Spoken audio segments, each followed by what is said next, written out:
Obviously it was a really difficult time at that time because I was doing my GCSEs as well and I was really struggling. I had so much emotional stuff going on in my head, I just couldn't focus. And it was when I got to Depaul that I really had so much support, the courage that I needed, and it really managed to help me. Youth homelessness in the UK today is getting worse, it's not getting better. There are over 75,000 young people, teenagers, sleeping rough on the streets, sofa surfing, etc, etc.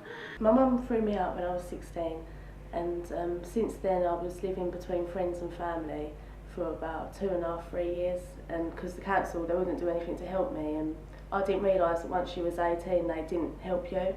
And then obviously I come to 18 and I went to the council and they said there's nothing they could do. Basically lived at home with my mum, got on really well until she got made redundant and stuff, and then I got made redundant as well, and obviously her temporary job contract sort of finished. So basically where we was both at home, we was in each other's pockets, and obviously money situation, my mum owns her own house, so she was risking losing her house, she couldn't afford to pay the bills and stuff, and obviously with another person living there, small council tax and stuff, and she basically couldn't afford to keep me there anymore. When I first come to the Grove it was a really difficult time. Obviously my parents had broken up, neither parent wanted to take care of the children anymore, so we was left to fend for ourselves really. I think it is becoming increasingly easy for families to throw their young people away, this is my term, throw away, rather than work with the problem. With Depaul UK we have a service called Reconnect, which is a family mediation service. We also run services nationally to rebuild their relationship with their loved one.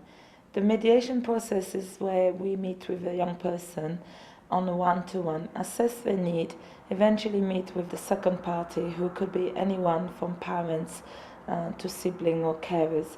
Alongside that, what the Reconnect offer also is parenting classes to enable them to rebuild relationship with their children. Where obviously where she was so stressed about losing her house, kind of took it out on me, and then where I wasn't happy with her talking to me like that, I took it out on her, and basically relationship wasn't too great.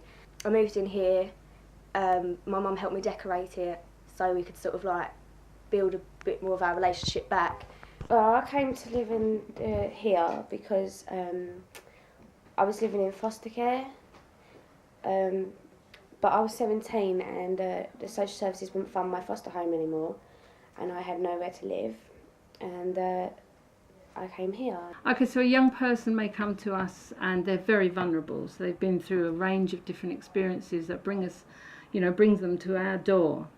And so they're very low in their self-esteem, they have no confidence, and they don't really like adults or authority figures. I would be all over the place still, I wouldn't be settled. I'd probably be a wreck, to be honest, because I was getting to the point where I just had enough of surface surfing, and it is quite depressing not having somewhere properly to live.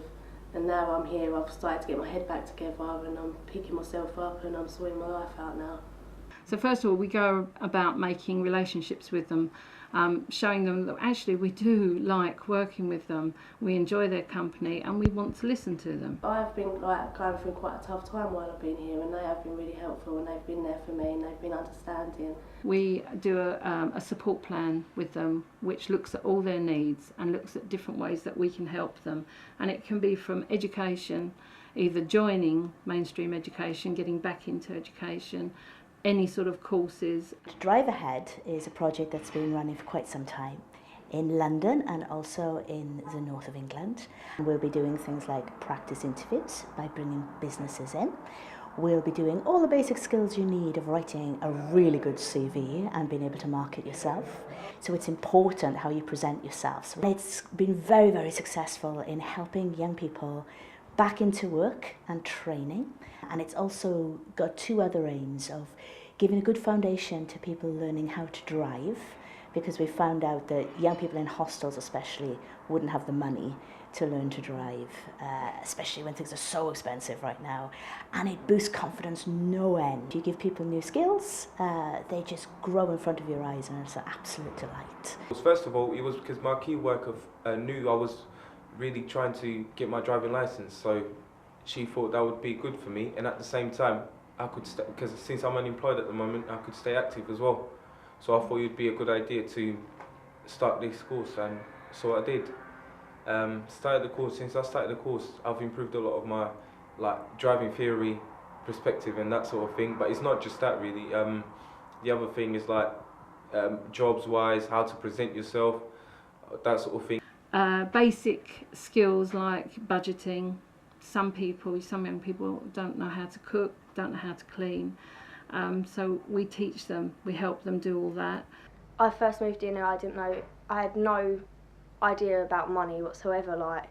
I've worked since I was 14 apart from now, and I thought it kind of grew on trees, if that makes sense. You're given £100 every 2 weeks and you've got to pay your rent out of it and your food, and I've got a contract to pay. I was here for 4 months, and because within that time I've had so much guidance and support from them, I just managed to get on with life, managed to get myself back into work, focus on my exams. 7 years that Jill and I have worked here, we've had 72 young people pass through our doors, and 64 of those have been positive move-ons. So I think that proves that it is working. Yeah, Jackie and Jill are brilliant. They're literally two of the best people I've ever met in my life. They're so supportive, and they've helped me through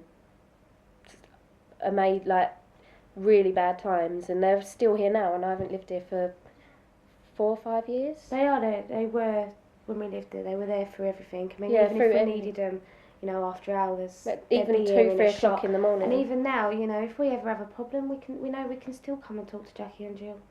We have an open door policy, so people can come and talk to us all the time. If we're having a workshop, for instance, on cookery, we will cook with them, we will eat with them, and we boost their confidence by saying how brilliant it is. The volunteering I've been doing for around 4 years now. Basically I started off doing 2 days a week, coming in, just helping out with bits of paperwork, and then in the end I just really wanted to get into volunteering full time, just to give that bit back to Depaul. Some of them have gone on to work in retail. We've had a couple that have gone on to be training in the legal field. One is highly successful. She's actually working in a solicitor's office at the moment and at college. Lots of them go on to be married, and in today's society, to be able to be married and hold down a good relationship is amazing. At the moment I'm trying to find a job. I want to go into caring. I didn't realise I wanted to do that before I got here as well. I'll be going to university in September to study adult nursing, which is something I wanted to do for quite a while. I'm looking for work at the moment. I do want to get into college as well. I want to do travel and tourism. The deputy head let me take the lesson again, and he see the way that I was teaching, and he was so amazed by what I did, and he offered me a cover supervisor job. And because my teaching was coming up and up and up, he offered me to become an unqualified teacher, and they'd pay for me to go to the university and stuff 1 day a week down at Canterbury Christchurch. For every 72 young people we help, there are 72 more young people that need our help. And we are constantly asked, have we got another hostel? Can we open another hostel? We get people knocking on our doors asking for rooms. We have a barrage of referrals weekly. I think at the moment there's 8 young people who are quite desperate to get in, but in actual fact we've got 2 files of young people who haven't got in, and that makes us very, very sad, and it's very frustrating. There are hundreds of homeless teenagers with varying needs, and it's very, very sad, and it makes me want to get on a soapbox.